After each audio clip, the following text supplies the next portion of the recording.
다시 파이팅 배승입니다. 4부 시작합니다. 수요일은 정치권의 속사정을 모두 풀어내는 정치 비하인드. 서정옥 변호사, 박원석 전 의원 두 분 나오셨습니다. 안녕하세요. 네, 안녕하십니까. 그 새로운 미래에서 문재인 전 대통령 예방한다면서요. 저는 새로운 미래 당원이 아닙니다. 아, 탈당하셨군요. 저한테 물어본다고 해서 제가 살 내막을 모릅니다. 아, 모르시는군요. 다시 활동을 시작하는 것 같은데 알겠습니다. 국민의힘 한동훈 대표가 제안한 의정 갈등 중재안을 대통령실이 거부한 것으로 알려졌습니다. 2026년 증언은 재검토하자, 일종의 절충안이라고 평가를 하는데 어떻게 보셨어요? 일단 이제 먼저 형식과 관련해서요. 네. 이렇게 공개적으로 제안했다 이렇게 밝히는 게 맞는지. 한동훈 대표 측이. 예. 원래는 이제 대통령실하고 물 밑에서 몰래 조용히 조율해가지고 합의안이 뭐 나왔을 때 그때 발표하는 게 맞죠. 이런 식으로 그냥 불쑥 제안만 하면 그럼 대통령실 못 받으면 결국 이제 갈등만 보여주는 거 아닙니까? 그래서 저는 형식이 좀 문제가 있고요.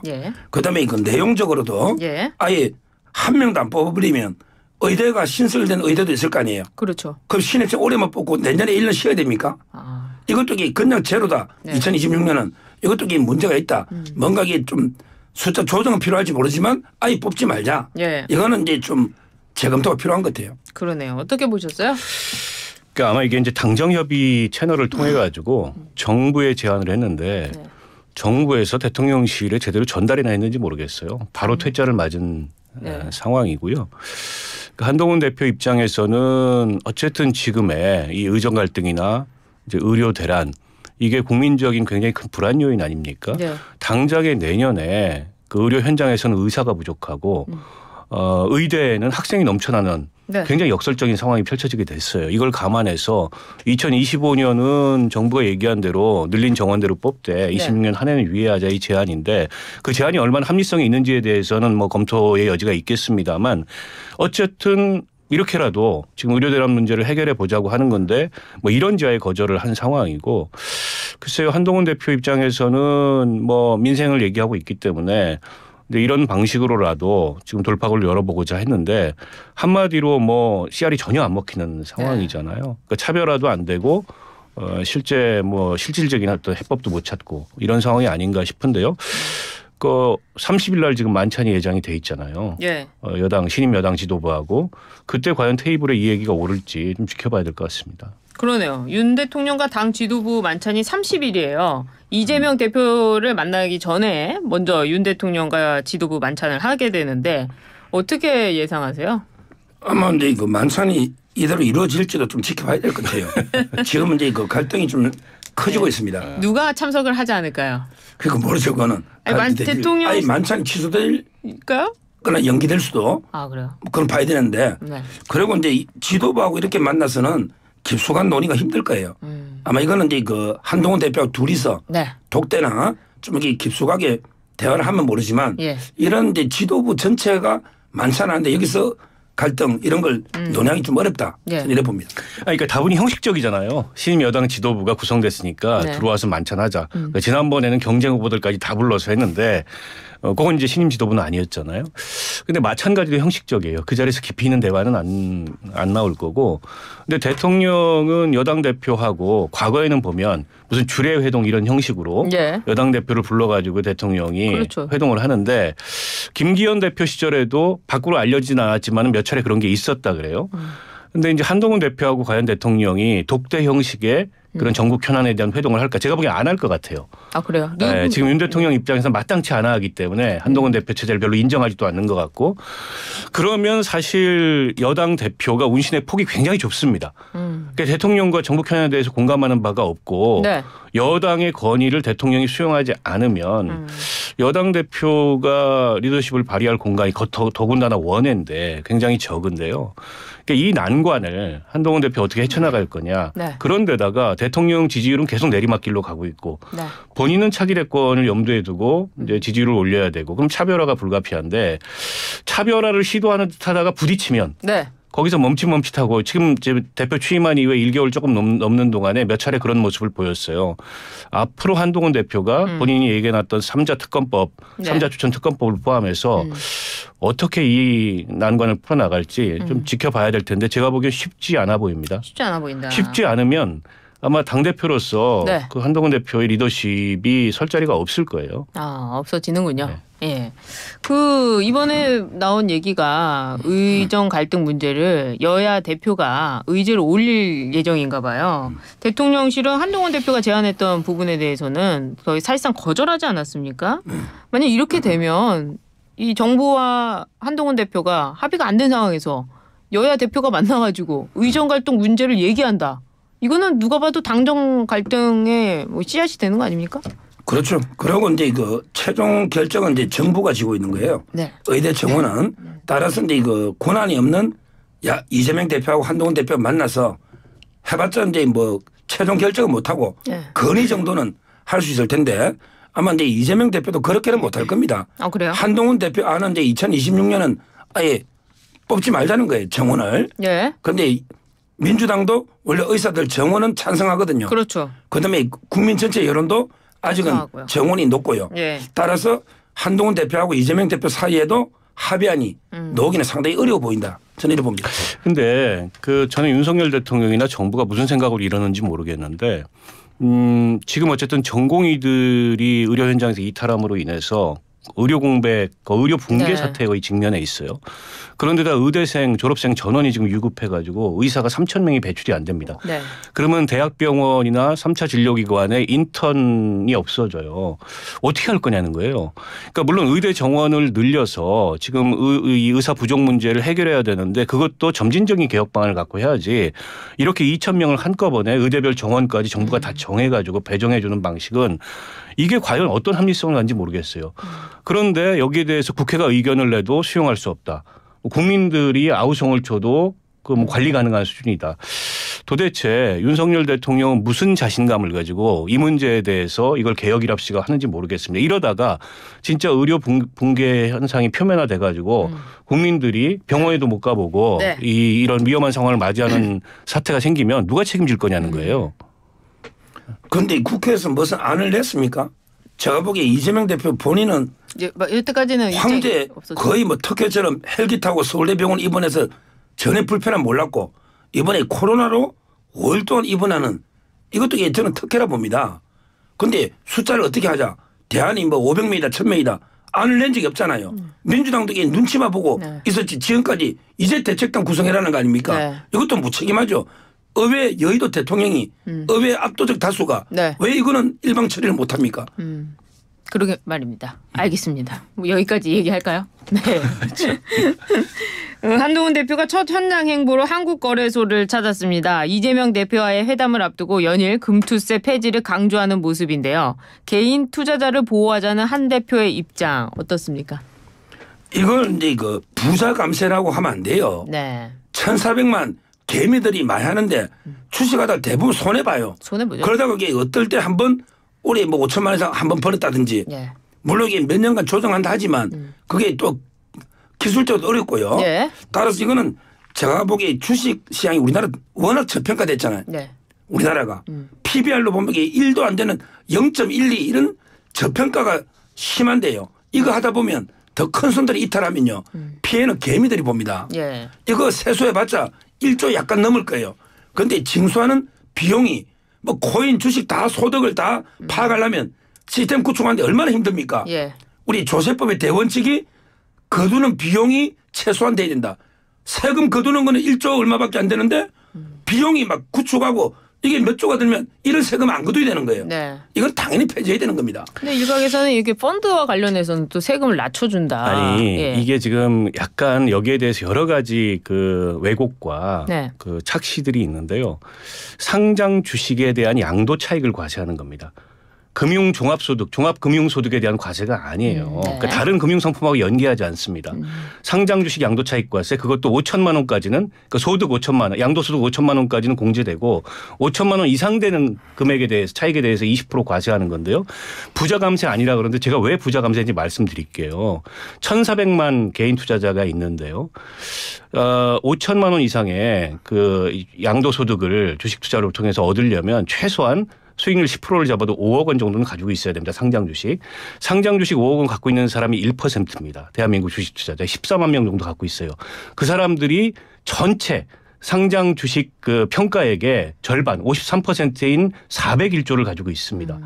게다가 50조 정도로 10배 정도 더 많이 갖고 있는 사람들로 확대를 해보면 불과 6천 명이 안 돼요. 그 사람들이 260조를 갖고 있습니다. 그러니까 부동산 시장은 불평등하고 주식 시장은 평등한 것처럼 얘기하는데 그 완전한 그 왜곡입니다. 주식 시장도 그만큼 불평등한 과세고 그 사람들한테 세금 좀 내라는 건데 5천만 원까지는 비과세고 5,100만 원 벌면 20만 원 걷는 게 이번 제도입니다. 이게 어떻게 예를 들어서 주식시장에 위협이 됩니까?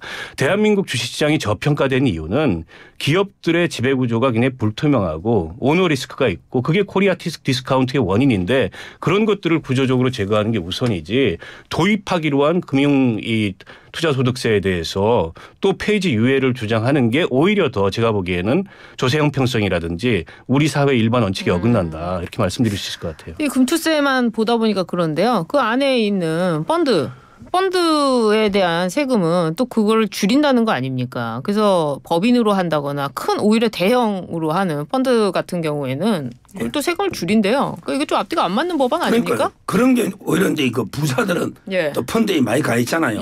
그런 문제도 있고요. 이걸 또 5년 뭐 단위로 하더라도 이게 그 손익을 정확하게 산정하는 게 어렵습니다. 그렇죠. 거기다가 이게 또 냈다가 돌려줬다가 이것도 이게 엄청나게 번거롭고요. 그다음에 큰 손이 이탈하면 개미들이 피해보는 게 맞고요. 그다음에 개미들도요. 보통 내가 한 5천만 원 투자해서 보통 더블 정도 따더블 이 정도 목표로 합니다. 그 5천이 아주 큰 거지만 그게 아니에요. 10% 수익만 누가 다 보고 합니까? 그렇죠. 이거 제가 보기 실이 훨씬 많아요. 근데 민주당 진성준 정책위 의장은요. 시행도 안 된 금투세 폐지가 주식시장을 살리냐 하면서 한동훈 대표를 향해서 상법 개정에 대한 입장을 내놓으라고 했어요. 그러니까 제 얘기가 그 얘기입니다. 상법 개정이 그 우리 기업들의 지배구조를 좀 더 투명하고 하게 할 수 있도록 여러 가지 제도적 장치를 도입해야 되는데 그런 것들은 다 유보해 둔 채 지금 시행도 안 된 이 금융투자소득세, 금투세 이걸 폐지한다 그래서 우리 주식시장이 갑자기 살아날 리가 만무하고 설사 이걸 시행한다 그래서 큰 손들이 떠나가지고 우리 주식시장이 붕괴되고 개미 투자자들이 손해를 보는 일은 발생하지 않을 거다. 왜 그러냐면 이미 주식시장에서 대주주들은 상장 주식 양도차익 과세를 하고 있습니다. 대주주들은 세금을 내고 있어요. 그리고 대다수의 개인 투자자들은 과세 대상이 아니고 일부 개인 투자자들이 과세 대상이 될 텐데 거기서 만들어내는 이데올로기를 지금 서정욱 변호사 같은 사람이 계속 전파를 하면서 불안을 조장하는 건데 일단 제도를 시행해 보자고요. 시행해 보고 나서 부작용이 발생하면 그걸 보완할 수 있는 제도적 장치를 추가적으로 도입하면 되는 거지 한 번 유예한 거를 또 유예하자. 사실상 폐지하자라고 하는 게 과연 소득이 있는 곳에 세금이 있다라는 조세 형평성의 원칙에 맞는 거냐. 이걸 거꾸로 좀 묻고 싶은 거예요. 어느 시장에서 부동산 시장이든 어떤 시장에서든 이렇게까지 소득이 있는데 과세 안 하는 데가 있습니까? 부동산 시장에 소득이 있는데 과세 안 하는 데 있어요? 그러니까 부동산 시장보다도 어떻게 보면 더 형평성이 어긋나는 시장이고 대한민국의 소득 분위별로 보면 5분위가 제일 높잖아요. 5분위 평균 자산이 3억 원입니다. 근데 거기에는 전세 보증까지 다 포함한 게 3억 원이에요. 예금, 적금.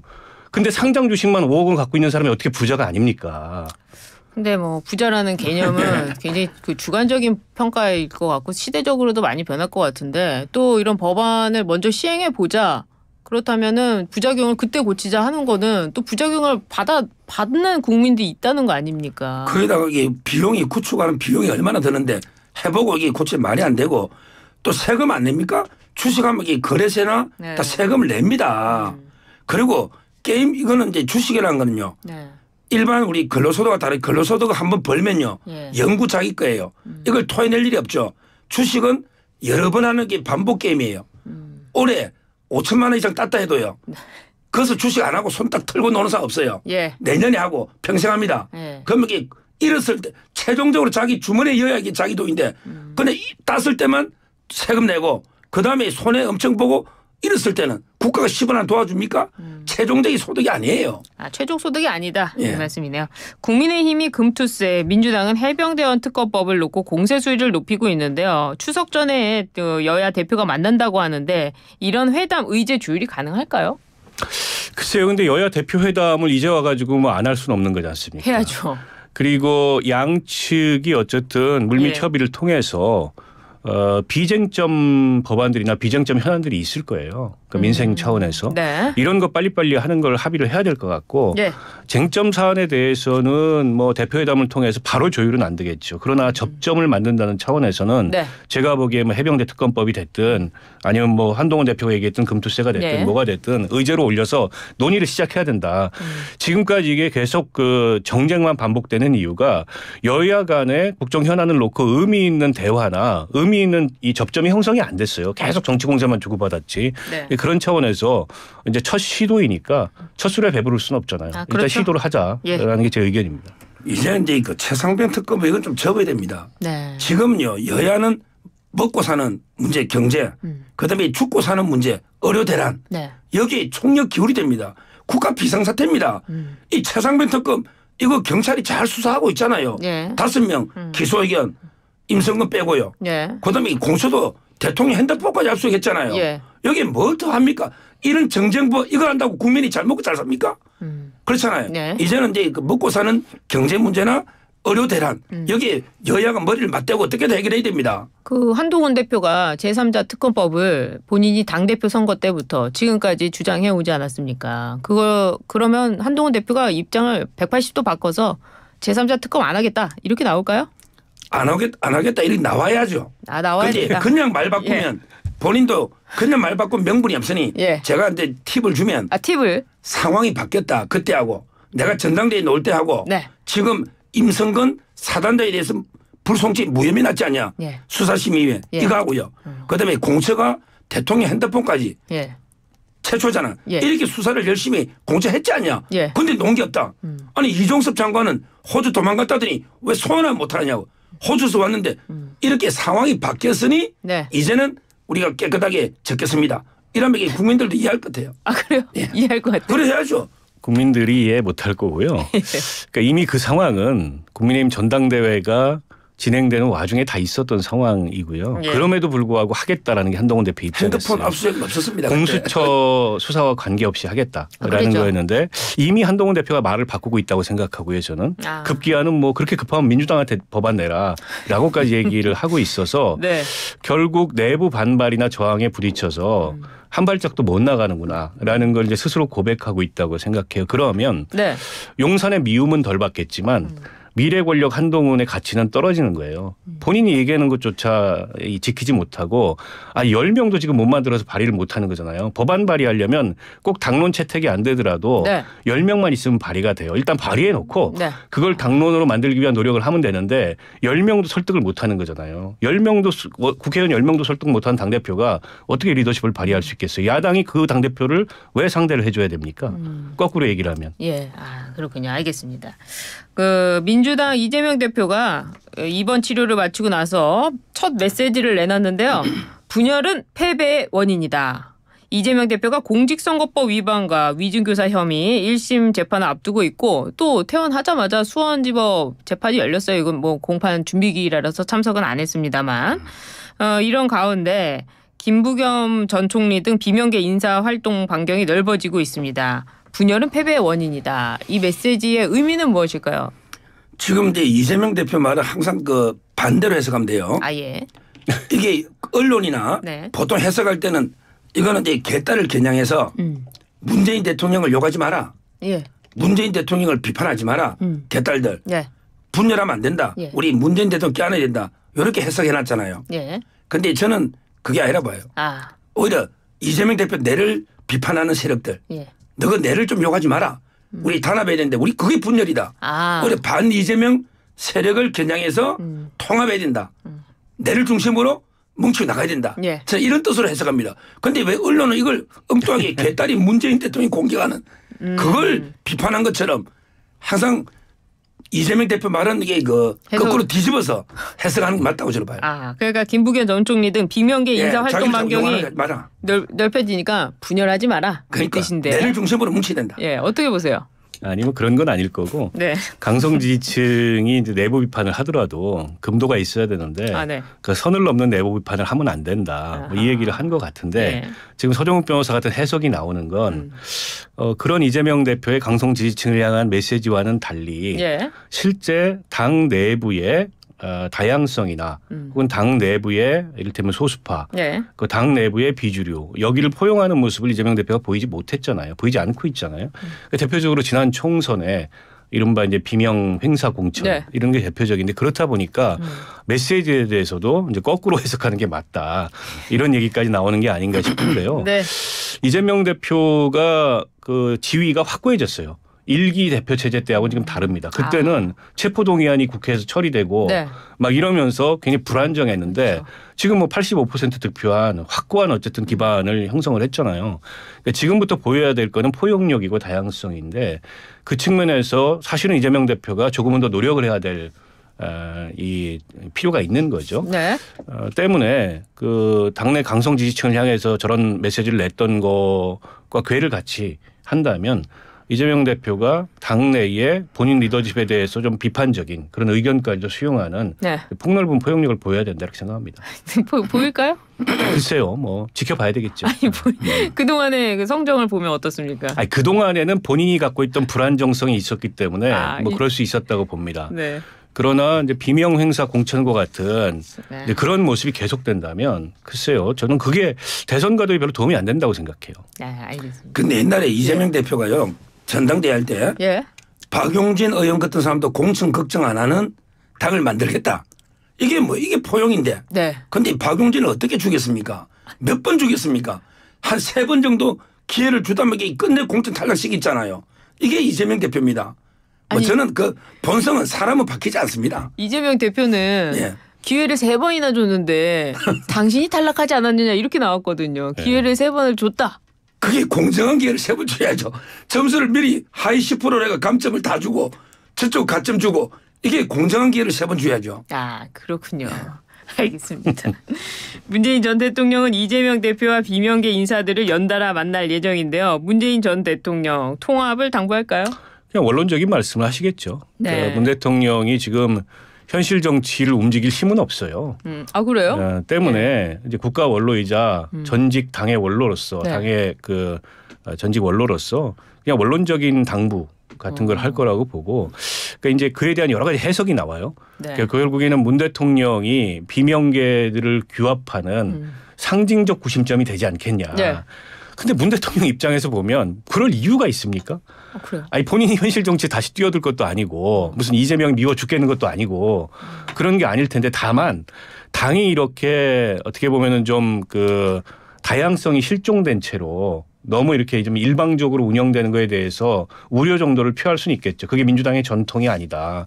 그러나 거기에 개입을 해가지고 네. 뭔가 이게 현상을 변경하려는 그런 시도를 굳이 할 동기가 없어요. 그런가요? 그런 건 다 저는 해석에 불과하다. 그리고 원래 문 대통령은 현직 대통령 시절에도 정치와 거리두기를 하셨던 분이에요. 근데 지금 전직이 됐는데 뭐로 거길 뛰어들겠습니까? 현직일 때도 안 했던 일을. 근데 친문계 인사들이 윤건영 이하 27명인가요? 국회 기자회견을 해가지고 검찰 조사 이제 그만하라 이런 그 메시지도 냈었고 최근에 수사도 진행되고 있지 않습니까? 이런 명분은 있는 거 아니에요?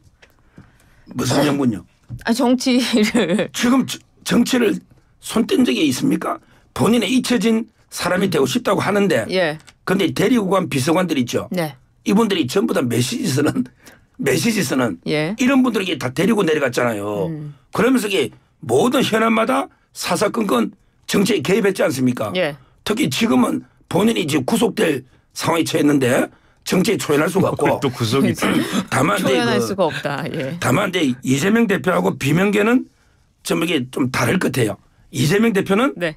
솔직히 뭐 만나기 싫은데 억지로 찾아온다니까 마지못해 네. 만나는 거고 네. 비명은 환영할 것 같아요. 알겠습니다. 지금 단독 속보 나왔는데요. 중앙일보 단독 보도인데 용산이 윤석열 대통령 그리고 한동훈 만찬 연기를 검토하고 있다. 이런 지금 아까 제가 말한 거예요. 예. 그 대통령실 아니, 고위 관계자가 아직 만찬 일정이 확인된 상태는 아니다. 추석 이후로 일정 연기하자는 의견이 있어 검토 중이다. 어떻게 빨리 아까 제가 말했던 아니 거예요. 뉴스파이팅이 단독을 한 거네요. 실시간으로 보면. 예. 제가 문제였죠. 그러니까 서정욱 변호사의 얘기는 예. 그냥 본인의 뇌피셜이 아니고 용산의 정보거든요. 그걸 아셔야죠. 정보가 근데 있었군요. 분위기상 그렇다는 거죠. 분위기상 그렇다는 근데 이렇게 되면 어떻게 될까요? 그래서 당정 갈등이 표면화되는 거죠. 이게 되면 또 윤석열 대통령의 탓이 됩니까? 한동훈 대표 탓이 됩니까? 한동훈 탓이죠. 그래요? 윤석열 대통령이 무슨 잘못이 있습니까? 아 무슨 잘못이 있습니까? 그러니까. 한동훈 대표가 네. 자신의 물 밑에서 조율하고 예. 합의된 발표했어야죠. 아 그것 때문에 네. 그렇군요. 알겠습니다. 예, 의정 갈등 또 이게 용산과 정부 여당의 갈등으로 이렇게 비춰지는 거 과연 국민들이 어떻게 볼지 또 지켜봐야 되겠네요. 오늘 정치 비하인드 속보 좋았습니다. 알겠습니다. 여기까지 하도록 하겠습니다. 지금까지 박원석 전 의원, 서정욱 변호사 두 분 말씀 잘 들었습니다. 감사합니다. 그렇습니다.